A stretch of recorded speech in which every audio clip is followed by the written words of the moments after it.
दोस्तों स्वागत है एक बार फिर से आपके अपने यूट्यूब चैनल में। दोस्तों बात करेंगे 69,000 शिक्षक भर्ती में उत्तर कुंजी प्रकरण को लेकर। तो बड़ी और महत्वपूर्ण अपडेट है। जी हाँ, हम देखेंगे इस वीडियो में कंटेम्प्ट के ऐसे दो ऑर्डर और जिनकी कहानी है बिल्कुल अलग। तो डिस्कस करेंगे सब कुछ इस वीडियो में, तो बने रहिए वीडियो में अंत तक मेरे साथ बिना वीडियो को स्किप किए हुए। तो यह दोस्तों पहली बार इस चैनल से जुड़ रहे हैं और आगे भी चाहते हैं कि महत्वपूर्ण और ऑथेंटिक सूचनाएं 69,000 शिक्षक भर्ती से संबंधित आपको मिलती रहें, तो चैनल को सब्सक्राइब अवश्य कर लें ताकि मेरे वीडियो का नोटिफिकेशन आप तक बिना रुकावट पहुंचते रहें।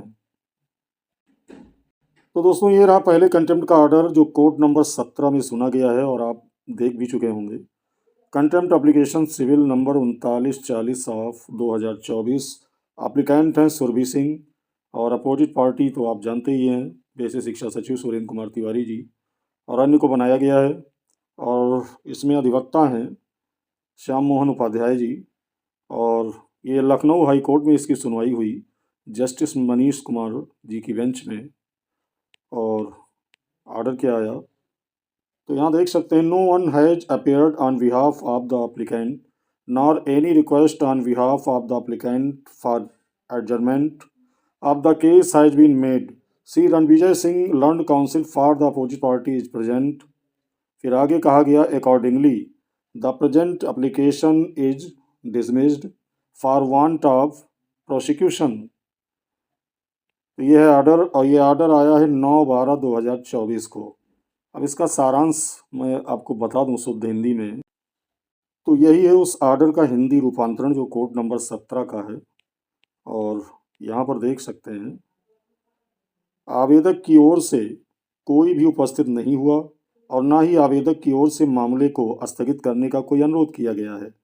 और वहीं विपक्षी, अब उपस्थित कौन थे, तो विपक्षी पक्ष के विद्वान अधिवक्ता श्री रणविजय सिंह उपस्थित थे वहाँ पर।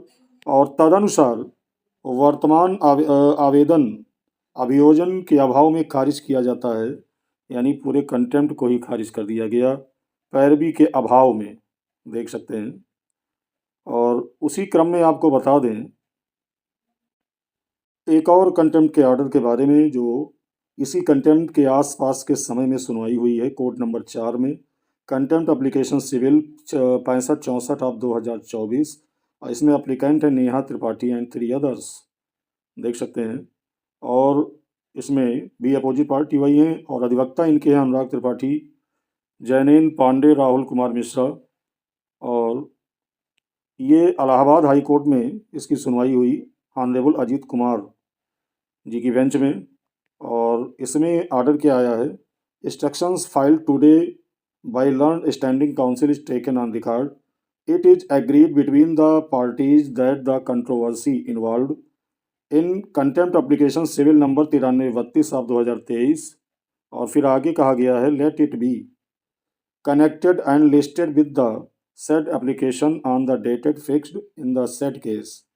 However, it will remain open for the parties to apply for expedited hearing of the matter as soon as the pending SLP before the Supreme Court stand dispose of। और ये ऑर्डर आया है 12/11/2024, देख सकते हैं यहाँ पर। और इसमें आपको बता दें इसका सरल भाषा में इसका हिंदी रूपांतरण, तो वही ऑर्डर अब आप हिंदी में देखिए कोड नंबर 4 का, फिर आपको अंतर समझ में आएगा। तो ऑर्डर में कहा गया है कि विद्वान अस्थायी अधिवक्ता द्वारा आज दायर किए गए निर्देशों को रिकॉर्ड में लिया गया, यानी जो इंस्ट्रक्शन मांगा गया था उसको जो सरकार द्वारा प्रस्तुत किया गया उसको रिकॉर्ड में लिया गया। और पक्षों के बीच इस बात पर सहमत बनी है कि अवमानना आवेदन सिविल संख्या 9332 ऑफ 2023 में ये विवाद शामिल है, यानी 9332 ऑफ 2023 में जो विवाद है वही इसमें भी है। और इसके बाद क्या कहा गया, इसे उक्त मामले में निर्धारित तिथि को उक्त आवेदन के साथ संबद्ध एवं सूचीबद्ध किया जाए, यानी इसको कनेक्ट कर दिया गया और निर्धारित तिथि के साथ सूचीबद्ध किया गया सुनवाई के लिए। और सबसे महत्वपूर्ण बात दोस्तों इसमें यह कहा गया है कि हालांकि जैसे ही सर्वोच्च न्यायालय में लंबित एसएलपी का निपटारा हो जाएगा, पक्षकारों के लिए मामले की शीघ्र सुनवाई के लिए आवेदन करने का विकल्प खुला रहेगा। यहाँ पर 12/11/2024 का आदेश है दोस्तों। यहाँ पर यह कहा गया है कि हालांकि जैसे विभिन्न कंटेम्प्ट्स में सरकार सुप्रीम कोर्ट में मामला लंबित होने का हवाला देती है, तो कोर्ट ने तो यहाँ पर पेटिशनर के लिए एक विंडो खुली रखी है कि जैसे ही सर्वोच्च न्यायालय में मामला निपट जाएगा, तो अगर फिर हीला हवाली नियुक्ति में होती है, तो मामले की शीघ्र सुनवाई के लिए आवेदन करने का विकल्प उनके पास रहेगा। यानी सरकार इग्नोर नहीं कर सकती है, वो अपने अधिकार के लिए फिर से कोर्ट आ सकते हैं। तो दोस्तों यहाँ पर मैंने 2 ऑर्डर आपको दिखाए, एक लखनऊ हाई कोर्ट का और एक इलाहाबाद हाई कोर्ट का। कंटेंट पढ़ते रहते हैं, ऑर्डर आते रहते हैं, लेकिन यहाँ पर आपने देखा कि लखनऊ हाई कोर्ट में जिसमें एप्लीकेंट है सुरभि सिंह, उसमें एक अच्छा ऑर्डर पिछली सुनवाई पर हुआ था और बेसिक शिक्षा सचिव साहब को तलब किया गया था कि आकर बताएं कि अभी तक उन्होंने ऑर्डर का कंप्लायंस क्यों नहीं किया। लेकिन यहाँ पर आश्चर्यजनक बात है कि पेटिशनर की तरफ से कोई अधिवक्ता वहाँ उपस्थित नहीं हुआ और कोर्ट ने इस अभाव के कारण पूरे कंटेम्प्ट ऑर्डर को ही डिसमिस कर दिया। कहने का मतलब दोस्तों ये है कि कोर्ट तभी न्याय देती है जब आप न्याय के लिए कोर्ट के दरवाजे तक जाएंगे। तो ऐसे पैरवी करने से कोई लाभ नहीं है और इसका एक विपरीत असर ही दिखाई पड़ता है। और वहीं दूसरी तरफ इलाहाबाद हाई कोर्ट में, जिसमें Neha Tripathi and 3 others applicant हैं, उसमें पिछली सुनवाई पर अच्छा ऑर्डर भी आया था और इसमें जितने भी मेंबर थे इनके नंबर भी बढ़ गए थे और फिर अगली सुनवाई में भी मामला लिस्टेड हुआ और यहाँ भी दमदार पैरवी की गई।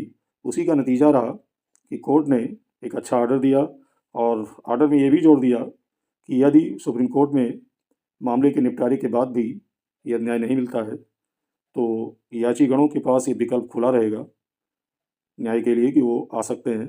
कहने का मतलब दोस्तों ये है कि पैरवी पर ही सारी चीज़ें कोर्ट में डिपेंड होती हैं और जैसी पैरवी होती है वैसा ही परिणाम आता है। सारांश ये है दोस्तों कि पैरवी के अभाव में कहीं न कहीं पूरे प्रकरण पर ऐसे ही ऑर्डर यदि आएंगे तो काफ़ी नकारात्मक प्रभाव पड़ सकता है। इस बात को जो एप्लीकेंट है उनको ध्यान में रखना होगा। तो वीडियो में इतना ही।